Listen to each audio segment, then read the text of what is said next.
J'étais en colère contre tout et tout le monde, y compris moi-même. Et du coup, j'avais plus de confiance en moi, ce qui m'empêchait de faire pas mal de choses, de progresser à la fois dans la création de mon entreprise et en vie perso. Sensation d'être un loser. En fait, toutes ces sensations qui te font descendre avec une petite voix dans la tête en permanence, qui te rabâche, tu peux pas y arriver, de toute façon, c'est normal que tu n'y arrives pas, t'es pas capable. Tu Hmm. vois, c'est devenu invivable pour moi et je pense aussi pour mon entourage. En fait, à la fin du bootcamp, en fait, tu ressens, t'es calme, apaisé et tu dis, waouh, je peux maîtriser mes émotions. Ouais, je me laisse pas submerger par tout ça et je perds pas le contrôle. Et en fait, j'ai plus de communication maintenant avec les autres. Je m'énerve moins et je rentre plus dans les discussions. Et puis avec mes filles, ça fait complètement la différence maintenant. Enfin, on est très connectés en fait. Hello, c'est Sandra FM, la psy qui vous aide à croquer la vie en toutes circonstances. Aujourd'hui, je suis ravie d'accueillir ici sur la chaîne Alexandre, qui est une des personnes qui a participé au bootcamp 2023. 2023 Ouais. qui a une superbe histoire à vous raconter puisque c'est assez intéressant ce qui s'est passé dans son cas où on a pu décrypter des schémas de son histoire qui générait beaucoup de colère dans son quotidien. Donc si aujourd'hui vous ressentez beaucoup de colère, beaucoup d'émotions, que vous avez l'impression que vous n'arrivez pas à vous débarrasser, restez jusqu'à la fin puisque vous allez voir que c'est hyper intéressant de voir comment on est arrivé à toutes ces conclusions et surtout comment on a fait pour faire en sorte que Alexandre soit plus apaisé dans son quotidien, plus serein et plus confiant dans son quotidien. Donc, si l'histoire fait sens pour vous, mettez des likes, des cœurs, des commentaires, des partages, puisque c'est grâce à tout ça que la chaîne peut évoluer et que YouTube montre nos petites vidéos à un maximum de personnes. Donc, on compte sur vous pendant tout le long de cette interview. Bonjour Alexandre, comment vas-tu? Bonjour Sandra, ça va bien, merci. Merci de venir ici hein, faire cette vidéo pour nous et d'inspirer autant de personnes. Du coup, ce que je te propose, c'est que je te lance la patate chaude et je te laisse te présenter. Eh ben, hello, moi je m'appelle Alexandre, je suis coach sportif de profession et maître nageur et j'ai 42 ans maintenant. J'ai deux filles et une troisième fille qui devrait arriver dans la semaine qui suit cette interview. Donc la Voilà. team louloute chez Alex. Team Louloute, Team Princesse. C'est ça. Du coup, j'aimerais bien si c'est OK pour toi, qu'on revienne quelques temps en arrière et que tu nous racontes un petit peu c'était quoi ton quotidien, qu'est-ce qui allait pas à cette époque-là, si on pouvait te filmer, si on pouvait ressentir ce qui se passait dans ton corps, c'était comment? Alors, à l'époque, ça fait quoi, 1 an et demi, peut-être. Ouais, vraiment, enfin, allez, 2 ans. Mon quotidien, c'était toujours en colère, avec des pics comment dire, d'humeur, tu sais, qui pouvaient être très, très hauts. En vrai, c'était les montagnes russes, ça pouvait partir très, très haut et d'un seul coup très, très bas Ouais. en termes d'humeur et d'énergie. Et en gros, j'étais en colère contre tout et tout le monde, y compris moi-même. Et du coup, j'avais plus de confiance en moi, ce qui m'empêchait de faire pas mal de choses, de progresser à la fois dans la création de mon entreprise et en vie perso. Ouais. Et voilà, en fait, ça devenait invivable pour moi et je pense aussi pour mon entourage d'avoir toujours cette personne à fleur de peau, prêt à donner des coups de poing à tout va, quoi. Tu sais. Ouais. Donc, Et du coup, à l'époque, c'était surtout la colère ou il y avait d'autres émotions qui te perturbaient au quotidien? il y avait essentiellement la colère. C'était la colère qui Ouais. envahissait le tout. Et après, bah, il y avait la tristesse qui découlait de la colère. Ouais. Et puis, ouais, et puis après, du coup, bah, perte de confiance en soi, sensation d'être un loser, tu vois, Ouais. sensation de pas réussir. En fait, toutes ces sensations qui te font descendre avec une petite voix dans la tête en permanence, qui te rabâche, tu peux pas y arriver, de toute façon, c'est normal que tu n'y arrives pas, t'es pas capable. Tu Hmm. vois, on en était là, en fait. Et quand tu dis la colère contre tout, alors bien sûr, moi je connais les réponses, mais c'est juste Mm. vraiment pour qu'on puisse le partager. C'était tout, c'est-à-dire tu peux nous donner des exemples de ton quotidien, de qu'est-ce que ça voulait dire de voir Alexandre en colère, même si aujourd'hui j'ai du mal à imaginer. Est-ce que tu as des exemples? Ah bah oui, j'en ai plein. En fait, c'était dès que je prenais la voiture. Le premier exemple, c'est je prenais la voiture, quelqu'un qui me faisait, qui me serrait un petit peu, qui me faisait un appel de phare. J'étais capable d'arrêter la voiture pour aller en découdre. Tu vois, ça en est arrivé à ce point-là. Ok. Avec mon ex-femme, parce que je suis divorcé avec la mère de mes deux filles. Donc, euh, donc pareil, c'était tout le temps des colères. Tout le temps. En fait, on se comprend pas toujours. Parce qu'on est tellement différents. C'est pour ça on s'est séparés. Mais c'en était un point où pareil, C'était devenu invivable, quoi. c'était invivable, quoi. Je supportais plus la moindre petite remarque. Ça pouvait être aussi des remarques avec ma chérie. Ça pouvait être, tu vois, c'était vraiment de tout et pour tout, quoi. Et Ouais, ça pouvait être dans le business, quelque chose qui se passait pas bien.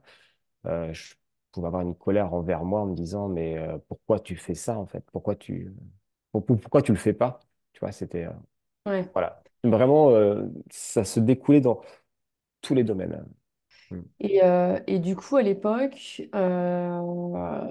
est-ce que tu as essayé des choses justement pour t'aider? Est-ce que tu as vu des professionnels? Enfin, qu'est-ce que tu as essayé de faire à l'époque pour aller mieux ou pendant toutes ces années?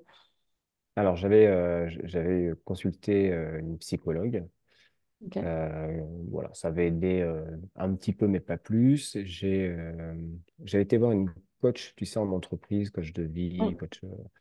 J'ai fait un rendez-vous après, ça n'a pas été plus loin. Ça ne me correspondait Ok. pas du tout à la personnalité de la personne.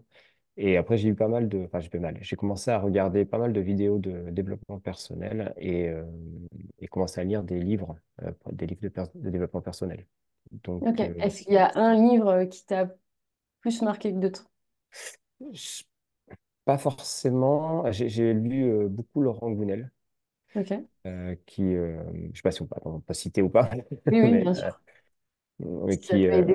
ouais, c'est des romans de développement personnel en fait. C'est un peu Mhm. romancé, c'est facile à lire et ça aide pas mal. Mhm. Euh, non, j'ai pas de roman qui m'a marqué vraiment Plus que les autres. plus que les autres. Ouais. Ok. Et entre-temps, tu me vois par le biais de blogueurs pro, j'imagine. Oui, Donc, pour donner un contexte aux gens qui nous écoutent, j'accompagne des personnes dans le cadre enfin, des entrepreneurs, justement, à pouvoir avancer dans leur vie, à débloquer ce qui peut bloquer dans leur entreprise en ligne, etc. C'est là que tu as dû voir un de mes coachings, j'imagine, un des accompagnements. Quel a été le shift, en fait, quel a été le déclic pour toi à ce moment-là? ça a duré, je pense, 2 heures, le coaching, où j'ai dû C'est poser une possible. question simple. Ouais, ouais, c'est ça. J'avais posé une question, je sais plus, c'était, je m'en sors pas dans mon blog, j'arrive pas. Ouais, de mémoire, c'était un truc avec la prospection, le fait de pouvoir contacter des gens. Ou, C'est je ça. sais plus, Ouais. je me rappelle de te lancer un défi, c'est vague, puisqu'il y a beaucoup de gens que j'accompagne dans ce cadre-là. Mais j'ai l'idée de te lancer un défi à ce moment-là. C'est ça. Pourquoi ça a matché avec toi? Je sais pas, c'était peut-être la façon de parler qui me correspondait, où tu vas cash direct sur les choses. Et moi, ça me parle parce que je suis pareil, en fait. Je passe pas par plusieurs chemins quand il faut dire les choses pour les dire. Et puis, du coup, j'ai dit, tiens, je vais voir un petit peu qui est Sandra FM sur le site officiel et qu'est-ce que propose Sandra. Voilà. Ok, donc qu'est-ce que tu as découvert et qu'est-ce qui t'a amené à vouloir aller plus loin? Alors, j'ai découvert les différentes formations et tu avais proposé à ce moment-là un atelier Regard des autres sur une journée et qui se déroulait sur Paris, pas loin de chez moi, à peu près à 1 heure de chez moi. Et je me dis, allez, l'occasion de voir si ce que je ressens, le feeling que j'ai ressenti dans ces 2 heures, est-ce que, euh, est-ce que ça se confirme ou pas en fait? Puis, de toute façon, j'avais pas grand-chose à perdre. En fait, je prenais la journée et au pire. Au pire, je dis non, en fait, je l'aime pas. Elle me correspond pas, je m'en vais. Ouais. Et du coup, à l'époque, le regard des autres, c'était un sujet? Ah oui, complètement. Ok. Et donc, qu'est-ce qui s'est passé Complètement. pendant cette journée-là qu'on a vécue ensemble? Alors, pendant cette journée-là, en fait, moi, j'étais hyper bloqué. En fait, je voulais rien faire en réalité parce que pour moi, c'était. En fait, on avait décelé. Alors, on savait pas trop si c'était une carapace de protection ou c'était, tu vois, enfin, à l'inverse, j'absorbais trop les choses et on en était là. Mhm. Ouais. Et puis, tu as réussi à faire monter les larmes sur des exercices émotionnels où je me suis dit, ouais, il se passe quelque chose en fait. Et je crois que c'est une phrase, alors je sais pas si on a, je sais pas si on parlait de ça tous les deux, mais tu m'avais coaché en me demandant comment ça se passait, etc. Et en gros, tu m'as regardé, tu m'as dit, bon, ben, en fait, tout va bien, t'as rien à faire ici en fait. Un truc comme ça. Tu m'avais vraiment piqué au vif. Et après, je me suis dit, ouais, en fait, non, ça va pas. Ouais, Ça parce que de va pas. mémoire, effectivement, il y avait un peu cette carapace Hmm, de non, moi ça va, un peu ce que mes clientes parfois me disent, non mais c'est bon, je gère, et je voyais bien qu'il y avait un truc. hmm, Mais en même temps, si la personne n'est pas prête à aller plus loin, moi je respecte en fait. hmm, Et donc effectivement, j'ai dû te dire, bah, ok, bah, si tout va bien, cool, et hmm. ben à la prochaine. Et donc ouais, là ça t'a piqué. Enfin, tu m'as piqué au vif. Donc, en fait, effectivement, là, je me suis dit, ah, ça va pas. Et donc, tu as cherché un peu plus. On a creusé quelque chose. Mais comme de toute façon, je n'ouvrais pas la porte, c'était pas possible de s'engouffrer dedans. Et puis, c'était en milieu de journée. Donc, après, j'ai continué les exercices avec toi. Et à la fin de la journée, je crois que je suis venu te voir en me disant, en fait, merci parce que ça m'a débloqué quelque chose. Où là, je pas, j'ai dû te dire, mais en fait, c'est un extraterrestre, le gars. Et voilà, donc en fait, rien qu'en une journée, de faire des exercices émotionnels, d'aller chercher au-delà. Et puis voilà, tu as une façon de présenter les choses qui est différente sur la recherche de soi, qui fait que je me suis dit, bon, je veux aller plus loin, en fait. Je veux vraiment aller plus loin dans le programme. Donc c'est là qu'au bout de quelques semaines de mémoire, tu me contactes pour le bootcamp, donc le C'est ça. bootcamp 2023.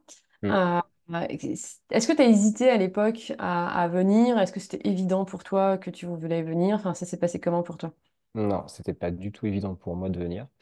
Ok. Euh, en fait, déjà, j'investissais pas sur moi. Tu vois, dépenser de l'argent pour ça, ça valait pas le coup pour moi parce que je pensais que j'en valais pas la peine.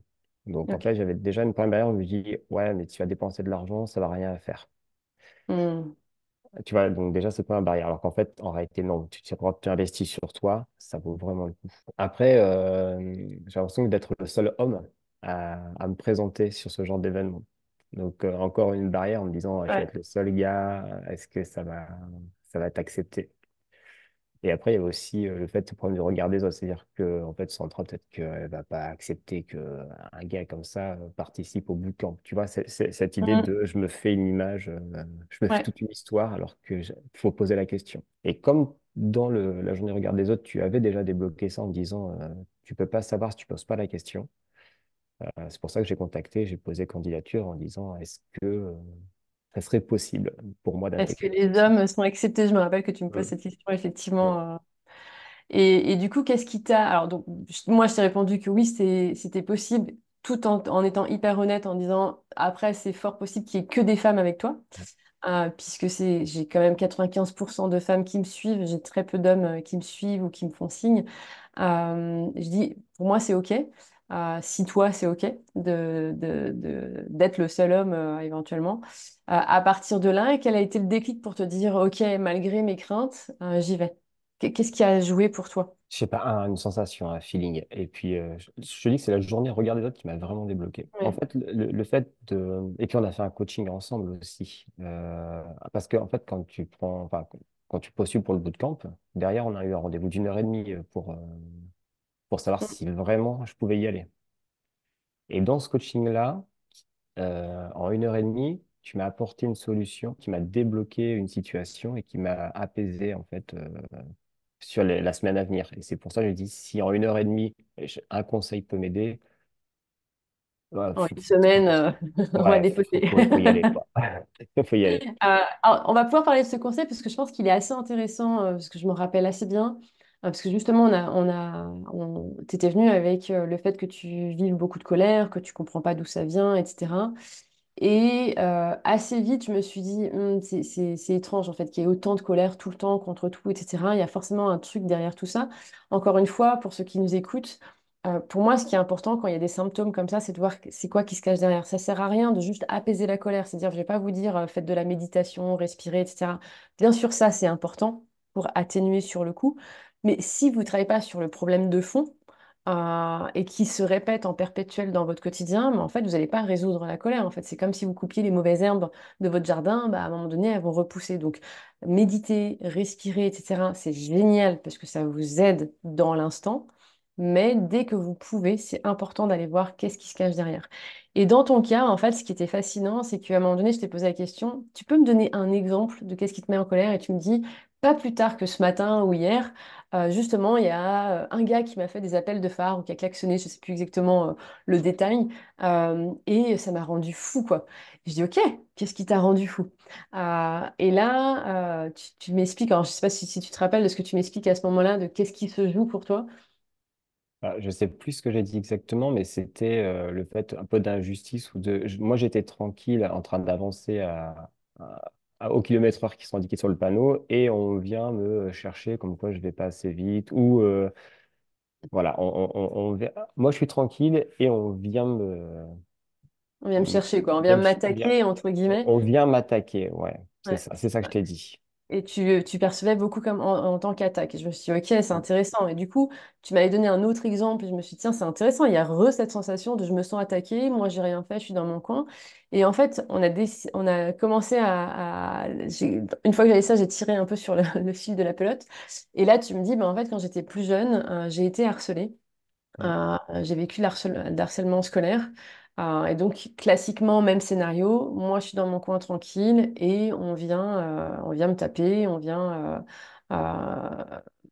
voilà, bah, te harceler, etc. Et en fait, c'était intéressant de voir comment cet événement, en fait, t'avait mis dans une forme de défensif dans ton quotidien pour que à chaque fois que tu te sens attaqué, tu saches te défendre. Et puis, dans ton histoire, à l'époque, justement, ton père t'avait incité à aller faire une art martiale. Alors, je sais plus si c'est le Du judo ou le karaté. karaté. Ouais. Et donc, du coup, tu avais justement appris à te défendre à chaque fois que tu te sentais attaqué.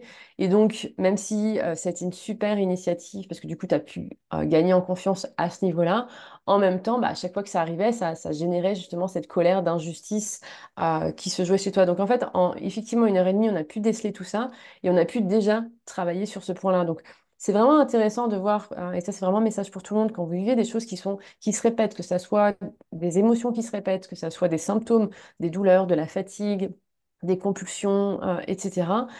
Quand ça se répète systématiquement, OK, on apaise le symptôme parce que bah, sur le coup, il n'y a que ça qui est possible de faire puisqu'on n'arrive pas à réfléchir autrement. Mais dès qu'on prend, on est en capacité de prendre du recul, d'aller voir, OK, mais d'où ça vient? Qu'est-ce que ça vient? Et le but n'est pas de dire, ah oui, parce que dans mon enfance, etc., à cause de ça, oh ouais, ma pauvre ou mon pauvre. Le but, c'est de dire, OK, on a identifié ça. Maintenant, qu'est-ce qu'on en fait? Et c'est là que du coup, la deuxième étape du bootcamp était importante, c'est de dire, OK, tu as vécu ça. Par contre, on va pas être la marionnette de cette histoire de ton passé de quand tu étais petit toute ta vie. On va faire en sorte qu'à un moment donné, on casse les cordes de cette marionnette et que tu puisses reprendre, toi, la maîtrise de ta propre vie et que cet événement-là devienne un levier pour ton futur et pas un poids qui fait qu'aujourd'hui, tu manques de confiance, tu t'étais tout le temps dans la défensive, etc. Et donc, c'était hyper intéressant. Moi, je trouvais ça vraiment fascinant de voir comment on a pu décortiquer tout ça et le sens qu'on a donné justement à venir à l'immersion au bootcamp pour pouvoir aller encore plus loin sur cet aspect-là. Et donc, du coup, tu as appliqué le conseil et qu'est-ce que ça a donné? Du coup, ça m'a permis à chaque fois qu'il y avait une situation où je me sentais attaqué, en réalité, j'étais pas attaqué et ça me permet de descendre un petit peu, quoi, d'être plus serein, Ouais. au moins sur Moi, sur l'instant. moins sur l'instant.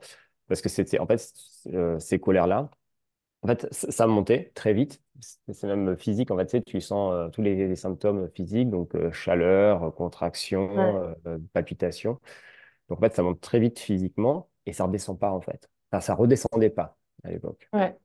Donc, c'était Ouais, ça donc du qui coup, après, jouait. c'est le problème, c'est que quand tu es dans ce niveau, dans ce pic Mm. de stress finalement.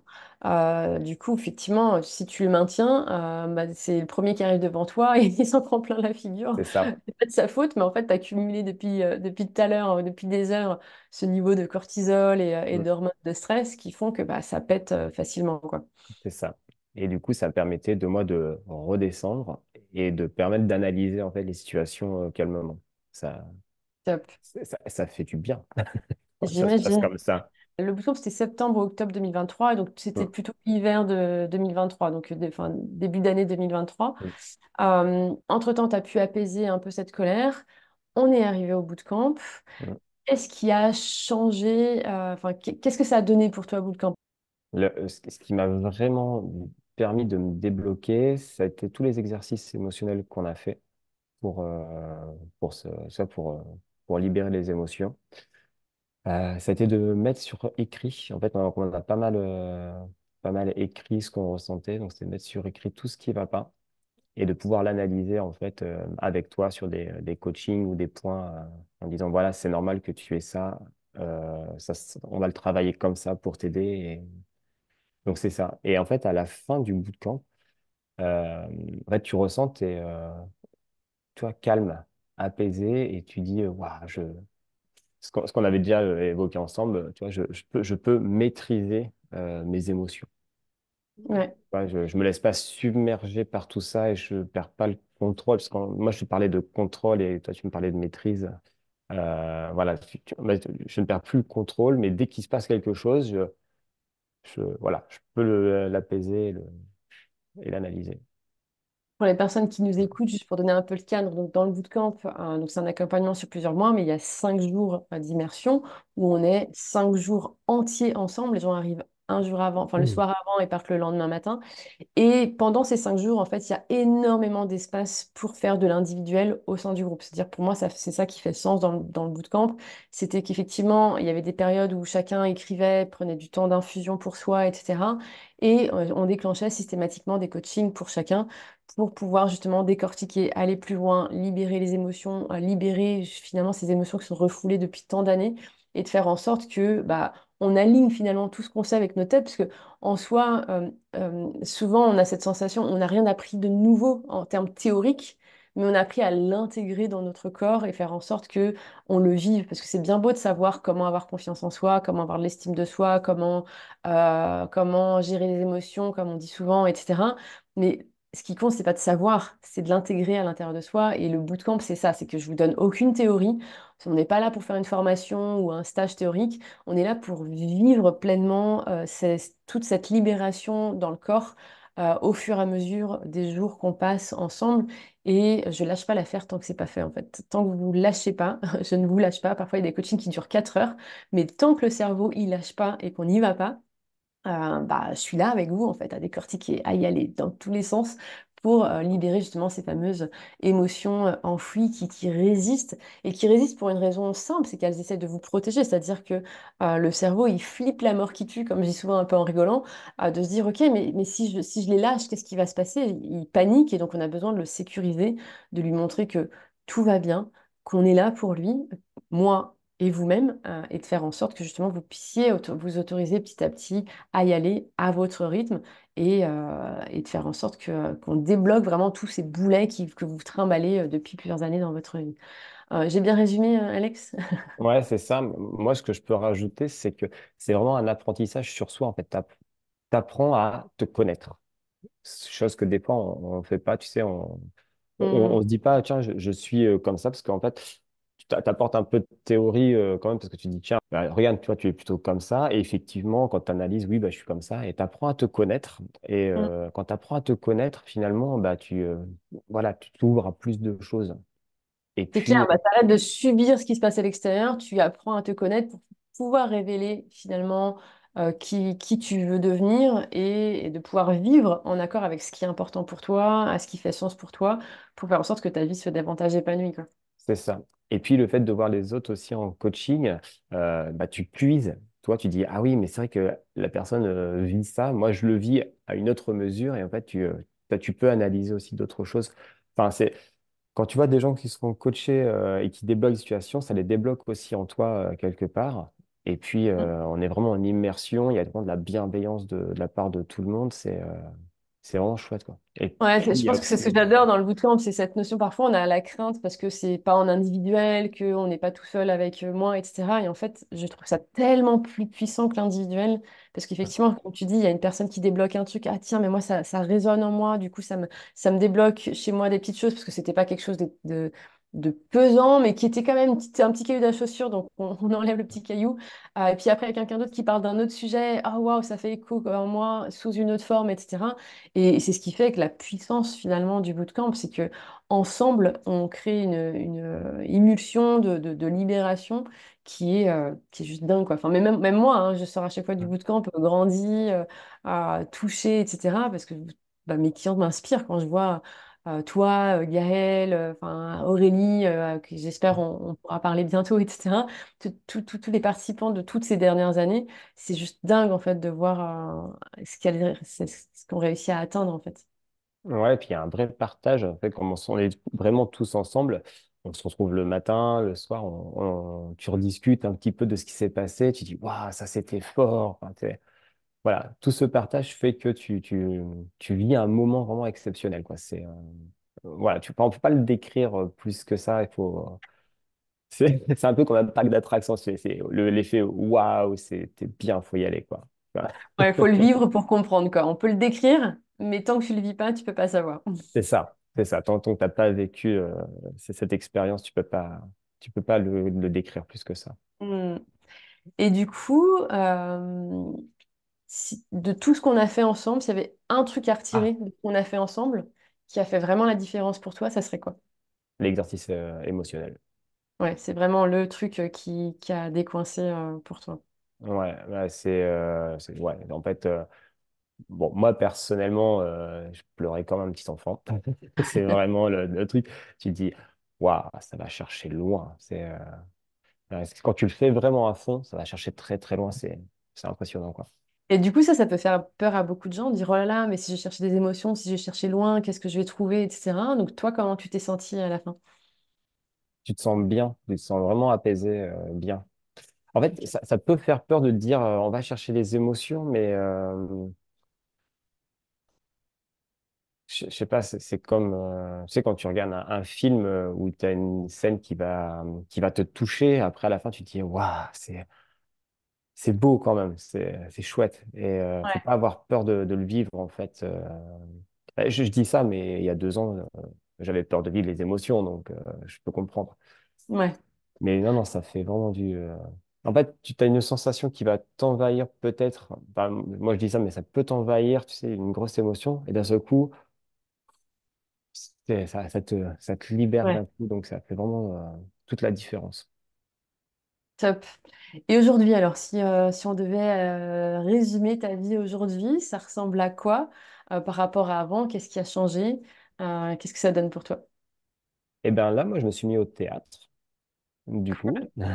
Donc, Mhm. ben, retravail des émotions, pareil, parce qu'on a une méthode où on va chercher nos émotions pour les retranscrire dans un personnage. Donc, c'est chose que je n'aurais jamais fait avant. C'est top. Je me suis remis au karaté. Du coup, j'ai repris mon sport. À mon sport karaté, parce que je fais du sport un peu tous les jours. Forcément, en tant que coach sportif. Ouais. Et, euh, et en fait, j'ai plus de communication maintenant avec les autres. Voilà. Je m'énerve moins et je rentre plus dans les discussions. Et puis avec mes filles, ça fait complètement la différence maintenant. Elles sont hyper. Enfin, on est très connectés en fait. Du coup, si c'est OK pour toi, ça a changé quoi avec tes filles au quotidien? Et ben, déjà, elles me confient plus de choses. Beaucoup plus sur ce qu'elles ressentent. Et puis moi, je suis à leur écoute. Et puis je sens que elles, bah, ça leur apporte un cadre où elles sont en sécurité. Tu sais, Hmm. d'être avec un papa qui est serein, qui est là, qui est à l'écoute. Moi, j'ai mon chat qui va venir faire un coucou. Pas de souci. Euh, donc ouais, ça a vraiment fait la différence par rapport à ça. Je pense que elles aussi, ça les a aidées à être plus serein. Ok, c'est top. Mm. Et je me rappelle une fois où on était en visio et il y a ta chérie qui est passée pas loin. Je sais plus exactement ce qu'elle a dit, mais en gros, elle remerciait un petit peu le changement. Est-ce que tu as des retours justement de ta chérie par rapport à ton quotidien? Oui, en fait, le retour qu'elle me fait, c'est que effectivement, elle sent que je suis plus constant, plus serein, j'ai plus les pics d'émotion et que même pour elle, c'est à vivre au quotidien, c'est plus sympa, quoi. C'est Ouais, c'est clair. plus facile. Je viens de me rappeler d'un moment dans le bootcamp où on a travaillé un peu plus sur toi en tant qu'entrepreneur, en tant que coach sportif. Et, euh, et ce moment, je me rappelle très bien, on était sur la grande table, tu étais en train d'écrire. J'étais en train de coacher Aurélie de mémoire. Et à un moment donné, tu me dis, Sandra, je sais, j'ai enfin trouvé ce que je veux faire avec mon entreprise. Donc, je me rappelle de sentir une émotion hyper forte, de me dire, wow, c'est super, on a vraiment touché le truc qui va être important pour lui. Euh, est-ce que, est-ce que c'est OK qu'on en parle un petit peu par rapport à l'entreprise? C'est vrai qu'on n'en a pas beaucoup parlé. C'était comment juste avant le bootcamp? Qu'est-ce qui a changé pour toi à ce moment-là, pendant l'immersion? Alors moi, j'ai stagné beaucoup en fait au niveau de mon entreprise. Mais ouais, en fait, enfin, là, en gros, je voulais tout arrêter. C'est-à-dire que j'avais créé une entreprise pour faire du coaching sportif et je me dis, ça sert à rien, en fait. T'es pas fait pour ça, t'es nul. Ouais, t'es pas un bon coach. Prends un Oui, t'es pas emploi de salarié. bodybuildé, t'es pas... Ouais, t'es pas représentatif, tu fais pas, t'es pas un mec qui est gaulé, tu te mets pas torse nu devant la caméra. Voilà, t'es pas extraverti. C'est pas tous les, t'es pas. Ouais, Donc, toi voilà. t'imaginais vraiment le coach sportif qui est en mode baraque, avec Mm. sa tablette de chocolat. Et donc du coup, forcément, t'étais pas un bon coach sportif parce que t'avais pas tout le physique aussi qui allait avec, le mental, etc. C'est ça. Donc, je pouvais pas aider les gens. Donc, en fait, je servais à rien. Voilà. Donc, quand Mm. j'en étais là, au niveau de mon entreprise. Et qu'est-ce que ça a changé après avec le bootcamp? Avec le bootcamp, en fait, je me suis rendu compte que bah, je suis un empathique et que des coachs empathiques, bah, il y en a pas tant que ça. C'est beaucoup, souvent des coachs qui sont un peu plus dans le rentre-dedans, on y va, on fait ça, et qui sont pas à l'écoute forcément. Mm. Je dis pas qu'ils sont pas tous comme ça, mais Bien ils sûr. sont pas forcément à l'écoute des personnes qui sont empathiques ou des personnes qui débutent ou des personnes qui ont besoin d'améliorer autre chose avec le sport. Et que moi, je me démarquais par rapport à ça. Donc en fait, j'ai une autre valeur par rapport à ça, et c'est une valeur qui peut aussi aider des gens et des personnes qui ne vont pas se retrouver dans ces coachs bodybuildés parce que ça va peut-être les effrayer d'avoir quelqu'un qui est Ouais, bodybuildé c'est parce que c'est clair. pas ce qu'ils recherchent. C'est clair.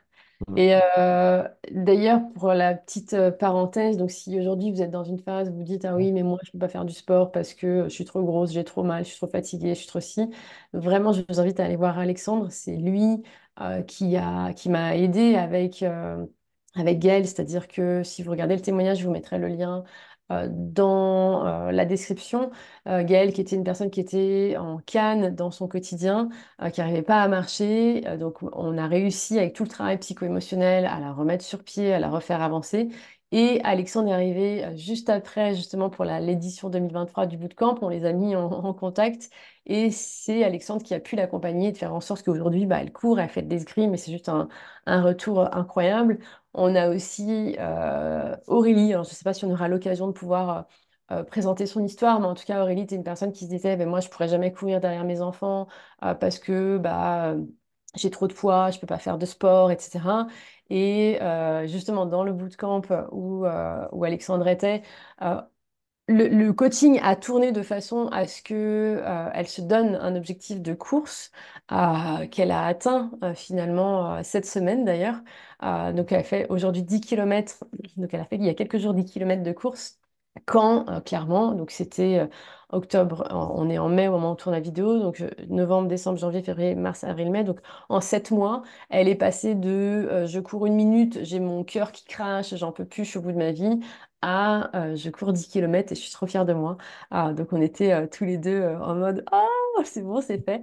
Donc si vous êtes dans un cas un peu similaire où vous dites bah, je sens que j'ai besoin de déverrouiller mon corps, de retrouver une meilleure énergie, etc., je vous mettrai le lien d'Alexandre puisque bah, effectivement, il a touché ça du doigt pendant le bootcamp, et moi, ça me touche particulièrement. Si vous suivez mon travail, vous savez à quel point c'est important pour moi de faire en sorte que chacun puisse bouger son corps tel qu'il le souhaite à son propre niveau, en faisant en sorte que ça soit adapté à votre quotidien, à votre physique, à votre vie en général. Et c'est pour ça qu'aujourd'hui, je collabore souvent avec Alexandre. Donc, on est passé de collaboration, enfin, où j'ai coaché Alexandre, et maintenant, souvent, Alexandre prend le relais avec les personnes que j'accompagne parce qu'il fait vraiment la différence dans leur quotidien. C'était quand même un point important où, effectivement, avant, tu te voyais comme un mauvais coach parce que tu n'étais pas bodybuildé, et où là, dans le bootcamp, je te fais prendre conscience qu'en fait, il y a plein de gens, et je pense que dans ma communauté, clairement, il y en a plein, des gens qui se disent, bah, justement, eux, ils me font peur, j'ai besoin de quelqu'un qui me sécurise, qui me mette dans un cocon, qui soit humain, et qui comprennent que, bah, en fait, il y a des fois, c'est la merde et qu'on n'arrive pas à bouger parce que ça fait des années qu'on ne le fait pas, ou parce qu'on a trop de poids, ou parce qu'il nous manque un bras, ou parce que j'en sais rien quoi, et de pouvoir adapter. Et donc, moi, je me rappelle vraiment de ce moment où on est tous les deux à table et que tu me lis ta mission, et que j'en ai les larmes aux yeux, me dire, mais c'est trop bien, quoi, c'est trop bien parce qu'on manque de gens comme ça pour aider toutes ces personnes qui en ont besoin. Mm. Et d'ailleurs, j'avais à l'époque nommé mon entreprise Mon Défi Sport et je ne savais pas pourquoi, mais ça me parlait, Mon Défi Sport. Mais aujourd'hui, ne serait-ce que de faire une séance de sport dans la semaine, pour certaines personnes, c'est un défi. Donc, Mon Défi C'est Sport est clair, aussi de pouvoir intégrer 1 à 2 séances de sport par semaine pour ne pas avoir mal au dos, pour un objectif personnel, pour voilà, quel que soit c'est le, clair. et pour certaines personnes, c'est un vrai défi de faire 10 minutes de sport. Donc, et c'est possible. Et ça fait du bien de se Mm, bouger. Et c'est un vrai médicament pour tout, la tête, le corps. Donc, c'est c'est, clair. ouais, c'est un défi qui fait plaisir à relever quand on voit les Et vous résultats. voyez le niveau de confiance qui est monté quand même, enfin, plutôt dans ce sens-là. Parce que clairement, vous aurez vu Alexandre, il y a 1 an et demi, il me disait oui, moi je sais pas à quoi je sers, je suis pas un bon coach, etc. Mais c'est juste, et ça c'est vraiment un message pour les entrepreneurs qui nous écoutent, parfois c'est juste un ajustement à faire pour retrouver la flamme et retrouver la confiance. C'est pas que être coach c'était une mauvaise option pour lui, c'était que la vision qu'il avait du coaching n'était pas adaptée à qui il est, à ses propres valeurs, à ce qui est important pour lui, et à là où il est fort lui-même, en fait. Donc, on a eu besoin d'aller chercher où est-ce qu'il excelle, qui est Alexandre, c'est de mieux le connaître, de mieux savoir comment il fonctionne pour pouvoir adapter son entreprise à qui il est et de faire en sorte qu'il puisse aujourd'hui impacter beaucoup plus là où il excelle plutôt que d'essayer d'exceller dans un domaine qui n'est pas le sien, en fait. Et donc, je pense que vraiment, ça va faire la différence. Exact. Ouais. Si tu avais un message à une personne justement qui est souvent en colère, qui refoule ses émotions, qui va pas bien, du coup qui manque d'estime, manque de confiance, etc., qu'est-ce que tu aimerais lui dire? Qu'est-ce que je pourrais lui dire? Je pourrais lui dire que c'est qu'une illusion, en fait. C'est pas la bonne personne qui est en toi, en réalité. Donc, si tu es en colère tout le temps, c'est que quelque part, tu t'es pas trouvé, t'as pas trouvé ta voie. Tu es parti sur un mauvais chemin. Et en tout cas, moi, c'est ce que je retiens, c'est que j'étais pas sur le bon chemin et j'avais pas compris là où je devais aller. Et le fait d'éclaircir que cette voie-là n'est pas la bonne et du coup, il y a des obstacles, il y a des embûches et que tu luttes, donc tu es en colère parce que tu n'y arrives pas. Parfois, en regardant de l'autre côté, tu vas voir que ce chemin-là, il est tout tracé pour toi. Et du coup, c'est plus facile, c'est cohérent, ça fait sens. Tu vois, il y a vraiment le sens Mm. d'aller vers ce chemin. Et donc, si tu es en colère, c'est que peut-être tu n'as pas trouvé le bon chemin et c'est pas toi le problème, c'est juste la vision que tu as de toi qui est pas la bonne. Et donc, voilà, je Et qui trouve empêche de voir le chemin, ouais. c'est ça, trouve la personne qui va t'éclairer. Donc, pour moi, ça a été toi, Sandra, qui a amené la lumière, qui a dit, va par là, tu verras, Mhm. c'est plus sympa. Donc voilà, cherche la lumière, trouvez la bonne personne qui va vous aider à trouver ce chemin-là. Et ça fait toute une différence, en fait. C'est clair. Merci en tout cas, Alex, pour ton témoignage. Je ne sais pas si tu as une dernière chose que tu aimerais ajouter ou pas. Non, bah, écoute, comme tu le dis souvent, il faut apprendre à vivre pleinement ses émotions, c'est-à-dire que à la fois la colère, la joie, la tristesse, tout. Et puis, investis sur toi. Si vraiment là, je vais me parler à moi, tu vois, regarde. Investis sur toi parce que tout ce que tu vas investir pour toi, ça aussi, ça résonne autour de toi et ça résonne sur ton entourage, tes enfants, ta famille, tes amis. Et vraiment, ça fait toute la différence de prendre du temps et d'investir sur toi-même. Top. Merci beaucoup, Alex, d'avoir pris le temps pour ton témoignage, pour expliquer justement par quoi tu es passé, comment tu as surmonté tout ça. Nous, on se voit évidemment dans un des programmes où on accompagne Mm. aussi nos clientes. Si vous avez aimé cette belle histoire, si vous avez appris des choses, si ça fait sens pour vous, si vous connaissez des gens qui sont tout le temps en colère, qui refoulent des émotions, pensez à partager, à liker, à commenter, puisque plus vous nous aidez à faire tout ça, plus YouTube va montrer à un maximum de personnes que bah, nos vidéos sont super et que ça vaut le coup de les montrer au monde. Donc on compte sur vous. Et d'ici notre prochaine interaction, d'ici notre prochaine vidéo, pensez à croquer la vie en toutes circonstances. Bye!